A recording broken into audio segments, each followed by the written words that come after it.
Friends, कैसे हो आप लोग। और आज हम लोग अपने कुछ क्वेश्चंस को देखेंगे जो कि हमारा तीसरा सीरीज है एंशिएंट इंडिया का। ठीक है, तो हम लोगों ने 150 क्वेश्चन तक कर लिए थे, उसके आगे का आज हम लोग नेक्स्ट वीडियो में देखने वाले हैं। तो आइए शुरू करते हैं। पहला क्वेश्चन है हमारा कि बौद्ध धर्म का संरक्षक कुषाण शासक कौन था।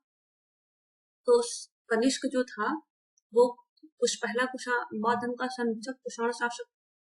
ठीक है, और नेक्स्ट क्वेश्चन है कि सातवाहन साम्राज्य के संस्थापक कौन थे। सातवाहन साम्राज्य के संस्थापक सिमुक थे। अगला है कि अशोक के शिलालेख पर किस लिपि का प्रयोग किया गया है। तो अशोक के शिलालेख पर ब्राह्मी लिपि का प्रयोग किया गया है। ठीक है, और जो है शहबाजगढ़ी और मानसहरा का जो लेख है अशोक का मानसहरा, जिसमें दोनों में खरोष्टी लिपि में किया गया है, बाकी सारी जो लिपियां हैं वो ब्राह्मी लिपि में है। और जो आरामाइक लिपि का भी कहीं कहीं प्रयोग देखने को मिलता है। ठीक है, अशोक के अभिलेख में। नेक्स्ट क्वेश्चन है कि भारतीय कला का कौन सा स्कूल है जो ग्रीको रोमन बौद्ध आर्ट के नाम से जाना जाता है। तो गांधार स्कूल जो है, भारतीय कला का गांधार स्कूल ग्रीको रोमन बौद्ध आर्ट के नाम से जाना जाता है। उत्तर गुप्त युग में जो विश्वविद्यालय प्रसिद्ध हो गया था वो कौन सा था। तो नालंदा विश्वविद्यालय। पहला गुप्त शासक कौन था। तो श्रीगुप्त था पहला गुप्त शासक। इलाहाबाद के स्तंभ में कितने उपलब्धियां उत्कीर्ण है, किसकी और किसकी होगा यहाँ पे। तो समुद्रगुप्त से संबंध है इलाहाबाद के स्तंभ लेख। गुप्त युग का प्रवर्तक कौन था। गुप्त युग का प्रवर्तक था श्रीगुप्त। आगे देखते हैं, गुप्त शासन के दौरान कौन सा वैसा व्यक्ति था जो एक महान खगोल विज्ञानी तथा गणितज्ञ था। तो आर्यभट्ट। ठीक है, आर्यभट्ट महान खगोल विज्ञानी और गणितज्ञ था। गुप्त संवत किसके द्वारा स्थापित किया गया था। गुप्त संवत चंद्रगुप्त प्रथम द्वारा स्थापित किया गया था। चंद्रगुप्त द्वितीय की और किस नाम से जाना जाता है। चंद्रगुप्त द्वितीय को विक्रमादित्य के नाम से जानते हैं। चंद्रगुप्त विक्रमादित्य। बाणभट्ट के साम्राज्य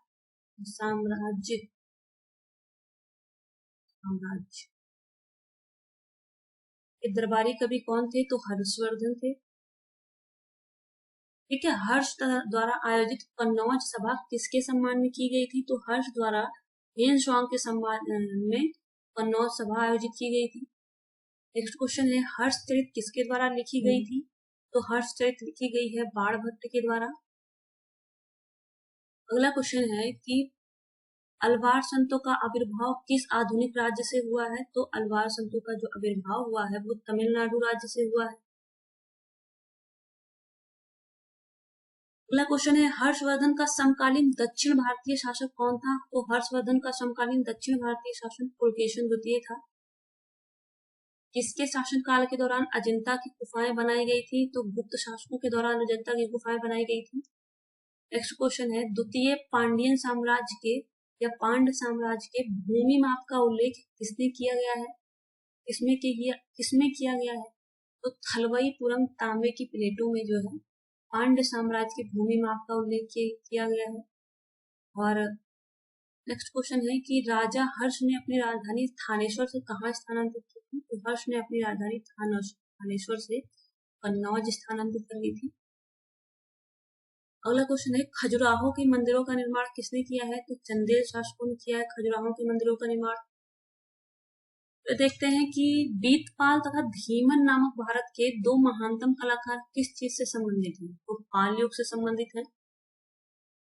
बीतपाल और धीमक नामक जो दो महानतम कलाकार है वो पाल युग से संबंधित है। अगला क्वेश्चन है कि चालुक्य वंश का सर्वाधिक प्रसिद्ध शासक कौन था। तो पुलकेशिन द्वितीय था। अगर बात करें कि किस राजपूत शासक ने प्रसिद्ध शहर भोपाल की स्थापना की है। तो राजा भोज ने भोपाल की स्थापना की। कैलाश का प्रसिद्ध कैलाश मंदिर किस पर स्थित है। तो एलोरा में। एलोरा में स्थित है। कहाँ पे स्थित है? वहां पर स्थित है, कलोरा में। राष्ट्रकूट साम्राज्य का प्रवर्तक कौन था? दंती दुर्ग। यहाँ दंडी नहीं होगा, दंती दुर्ग होगा। ठीक है, ये सही लिखा हुआ। महाबलीपुरम की स्थापना किसने की थी? महाबलीपुरम की पल्लव शासकों ने की थी।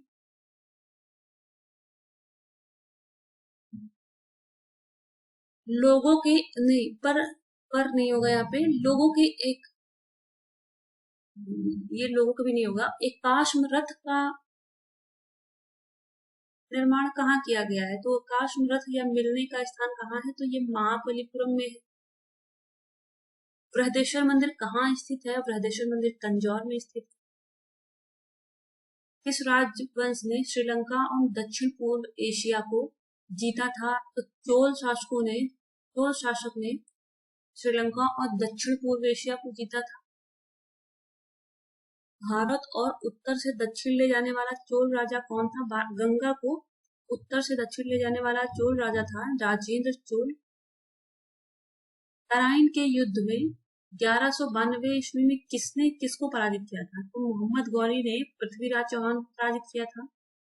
गौरी ने भटिंडा के दुर्ग पर कब्जा कर लिया था। इसी बात को लेके जो है पृथ्वीराज चौहान से इसकी लड़ाई हुई थी, और कई सारे कारण थे। इस लड़ाई में मोहम्मद गौरी के लिए दिल्ली क्षेत्र खोल दिया गया था। तो तराइन की लड़ाई में मोहम्मद गौरी के लिए दिल्ली क्षेत्र खोल दिया गया था। किस पल्लव शासक के शासनकाल में पल्लवों और चालुक्यों के बीच लंबा संघर्ष हुआ था? तो महेंद्र वर्मन के शासनकाल में पल्लव और चालुक्यों के बीच काफी लंबा संघर्ष चला था।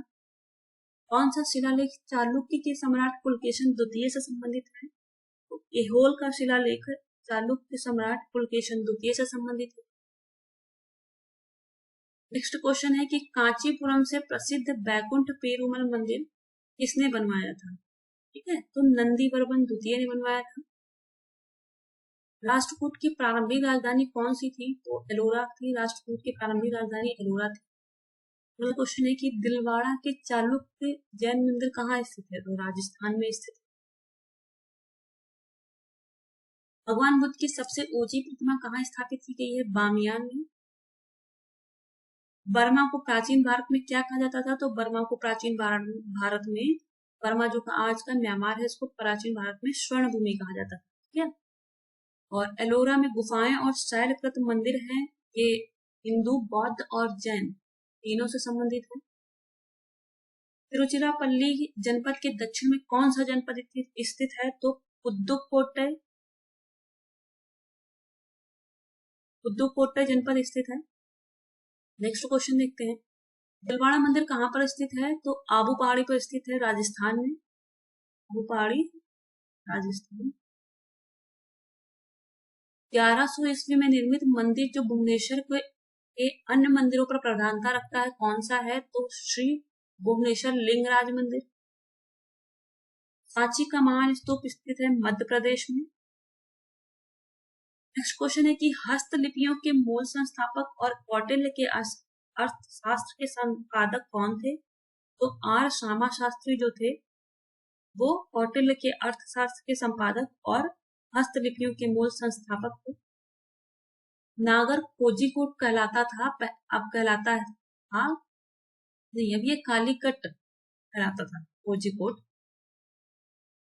मानव द्वारा प्रयुक्त पहली धातु कौन सी थी? तो मानव द्वारा प्रयुक्त पहली धातु तांबा थी। कालीबंगा किस प्रदेश में स्थित है? तो कालीबंगा राजस्थान में स्थित है। सिंधु घाटी की प्राचीन संस्कृति और आज के हिंदू धर्म के बीच जैव इसको ऑर्गेनिक लिखा गया है, संबंध का प्रमाण है तो पत्थर, पेड़ और पशु इसका प्रमाण है। नेक्स्ट क्वेश्चन है कि सिंधु घाटी सभ्यता की मुख्य विशेषता क्या थी? सिंधु घाटी सभ्यता नगरीय सभ्यता थी। यही व्यवस्थित शहरी जीवन, ये भी कह सकते हो, और नगरीय सभ्यता थी। ठीक है, सिंधु घाटी सभ्यता की प्रमुख विशेषता थी नगर सभ्यता। सिंधु घाटी सभ्यता का पत्तन नगर कौन सा है? लोथर। सिंधु घाटी की सभ्यता के लोगों का मुख्य व्यवसाय क्या था? कृषि। हड़प्पा किस नदी के किनारे था? तो रावी नदी के किनारे। और किस वेद में प्राचीन वैदिक युग की सभ्यता के बारे में बताया गया है? तो ऋग्वेद में बताया गया है। अगला क्वेश्चन है कि वेदों को माना जाता है तो ये श्रुति ज्ञान पर आधारित माना जाता है। श्रुति ज्ञान, ठीक है। भारत में वर्ण व्यवस्था किसने बनाई थी? तो व्यावसायिक श्रम विभाजन के आधार पर वर्ण व्यवस्था थी, ठीक है। जो क्षत्रिय वर्ग का क्षत्रिय का मतलब सेना में काम करते थे, अगर उनका पुत्र होता था तो वो भी क्षत्रिय हो जाता था, ठीक है। इसी तरह ब्राह्मण अगर पूजा पाठ का करता था काम और उसके यहाँ जो पुत्र पैदा होता था वो भी ब्राह्मण हो जाता था। आगे चल के ये वर्ण व्यवस्था जो है श्रम के आधार पे, श्रम विभाजन के आधार से खत्म होके जाति के आधार पर हो गई थी, ठीक है, उत्तर वैदिक काल में। वैदिक कार्यों का प्रमुख भोजन था दूध और इसके उत्पाद। आर्य अनार्यों के साथ अपने संघर्ष में सफल रहे क्योंकि उन्होंने घोड़ों द्वारा चलाए जा रहे रथों का प्रयोग किया था। जुरासिक काल का माना गया पूरी तरह तैयार वृक्षीय फॉसिल कहाँ पाया गया है? तो छत्तीसगढ़ में पाया गया। वैदिक साहित्य में से भारतीय संगीत का उद्गम किस में खोजा जा सकता है? तो सामवेद में, ठीक है। नेक्स्ट क्वेश्चन है किस देश ने भारत से मोहनजोदड़ो से प्राप्त प्रसिद्ध नर्तक कन्या की प्रतिमा वापस देने के लिए कहा है? तो पाकिस्तान भैया ने कहा है। जिस मनीषी पंडित ने दक्षिण भारत का आर्यीकरण किया था वो कौन थे? तो अगस्त ऋषि थे। विशाल स्नानागार या ग्रेट बाथ कहाँ मिला है? तो ये मोहनजोदड़ो से मिला है। अगला क्वेश्चन है कि उपनिषद क्या था? तो उपनिषद का अर्थ होता है कि समीप बैठकर ज्ञान ग्रहण करना। ये हिंदू दर्शन का एक स्रोत है। सिंधी भाषा में मोहनजोदड़ो का अर्थ होता है मृतकों का टीला, है ना। नेक्स्ट क्वेश्चन है कि वह कौन सा शासक था जिसने राज सिंहासन पर बैठने के लिए अपने पिता बिंबिसार की हत्या कर दी? तो सबको पता है ये अजात शत्रु, ये पितृहंता वंश के नाम से प्रसिद्ध है, ठीक है, इसका हर्यक वंश पूरा। और महावीर की माता का नाम त्रिशला था। भगवान बुद्ध ने प्राण कहाँ त्यागे थे? तो कुशीनगर में। नेक्स्ट क्वेश्चन है कि अजंता चित्रकारी की विषय वस्तु किससे संबंधित है? तो अजंता चित्रकारी का विषय वस्तु बौद्ध धर्म से संबंधित है। बौद्ध धर्म का पवित्र ग्रंथ कौन सा है? बौद्ध धर्म का पवित्र ग्रंथ है त्रिपिटक। बौद्ध धर्म में बुल का संबंध बुद्ध के जीवन की किस घटना से है? बुल मतलब सांड, ठीक है।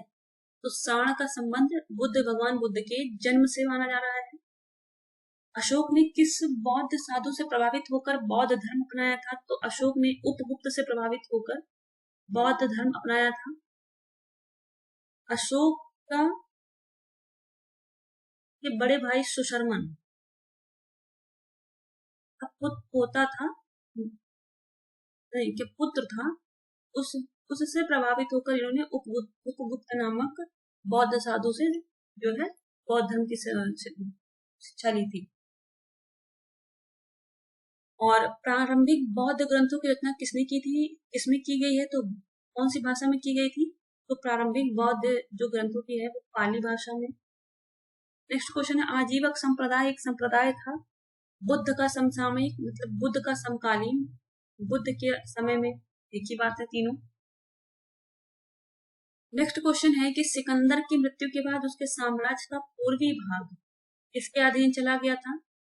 तो सिकंदर की मृत्यु के बाद उसके साम्राज्य का पूर्वी भाग सेल्यूकस निकेटर के अधीन चला गया था। जैन साहित्य को क्या कहते हैं? जैन साहित्य को अंगनी कहते हैं, जैन साहित्य को आगम कहते हैं, ठीक है। और बुद्ध के प्रथम प्रवचन को धर्म चक्र परिवर्तन सूत्र कहते हैं, ये भी कहते हैं और धर्म चक्र परिवर्तन भी कहते हैं। महावीर का प्रथम शिष्य कौन था? महावीर का प्रथम शिष्य उनका दामाद जमाली था। गौतम बुद्ध का जन्म स्थान किसके द्वारा अंकित किया गया है? तो रुम्मनदेव स्तंभ में। शोक मौर्य का जो रुम्मनदेव अभिलेख है सबसे छोटा अभिलेख है, इसमें किया गया है, ठीक है। 6ठी शताब्दी ईसा पूर्व कौन सा काल कहलाता था? तो धार्मिक उत्तेजना का काल था। इस समय धार्मिक परिवर्तन बहुत तेजी से हो रहे थे, सामाजिक धार्मिक परिवर्तन। इसी यही कारण था कि बुद्ध बौद्ध और जैन का जो है धर्म का उदय हुआ था। ठीक है, क्योंकि जो हिंदू धर्म था, हिंदू धर्म में बहुत सारी अंधविश्वास और बुराइयां जन्म ले चुकी थी, इसी वजह से और बहुत सारे कारण थे। जब हम लोग चैप्टर पढ़ेंगे तो उसको डिटेल से देखेंगे। ठीक है, किसकी सेना ने ग्रीक शासक सिकंदर के साथ झेलम के तट पर मुकाबला किया था? पोरस की सेना ने। और इसको एक बार कर देते हैं।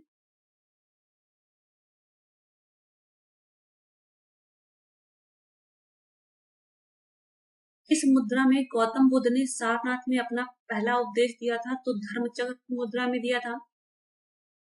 ठीक है, कौन संस्कृत का प्रथम व्याकरणविद था? तो पाणिनि थे, संस्कृत के प्रथम विद्वत क्या व्याकरणविद थे। और किसका नाम देवनाम प्रियदर्शी भी था? तो मौर्य राजा अशोक का जो है नाम देवनाम प्रियदर्शी था। चंद्रगुप्त मौर्य के दरबार में भेजा गया था, किसको भेजा गया था? मेगास्थनीज को भेजा था, जो कि सेलेकस निकेटर का राजदूत था।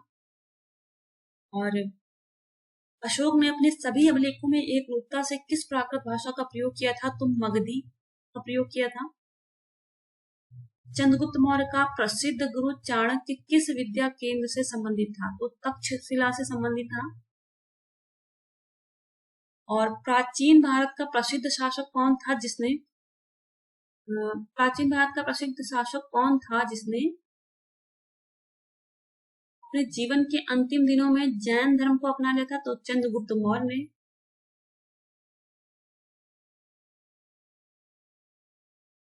और नेक्स्ट क्वेश्चन है कि जूनागढ़ शिलालेख का संबंध किससे है? रुद्रदामन से।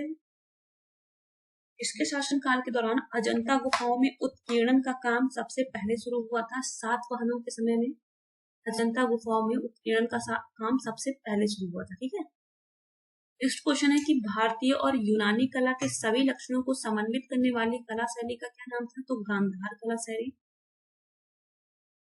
भारत सरकार द्वारा प्रयोग में आने वाला शक संवत किसने प्रारंभ किया था? तो कनिष्क ने प्रारंभ किया था 78 ईस्वी में।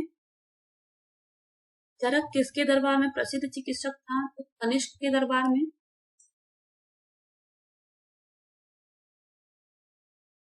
ठीक है, पांड्य साम्राज्य की राजधानी कहाँ थी? पांड्य साम्राज्य की राजधानी थी मदुरै।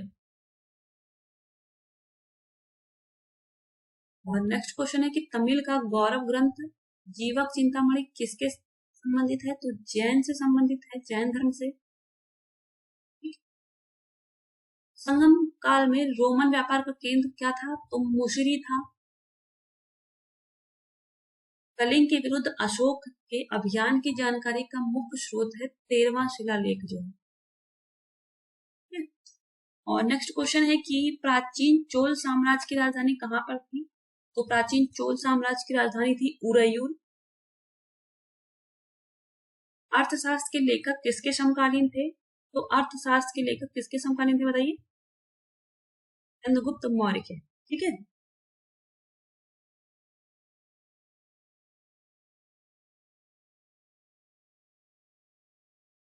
चलिए अब यहाँ पे हमारा सारा क्वेश्चन कंप्लीट हो चुका है। बाकी जो बचे थे वो हमने इसके पहले वाले वीडियो में पढ़ा दिया था। ठीक है, और अब हम लोग मिलते हैं नेक्स्ट टॉपिक में। ठीक है, कुछ और क्वेश्चन के साथ या फिर अपने टॉपिक के साथ, एंशिएंट इंडिया का जो हम लोग टॉपिक कंप्लीट कर रहे थे उसके साथ। ठीक है, लेकिन आप लोग वीडियो लाइक नहीं कर रहे हो। हमने देखा इतने सारे व्यूज तो आ रहे हैं पर आप लोग वीडियो लाइक ही नहीं करते हो।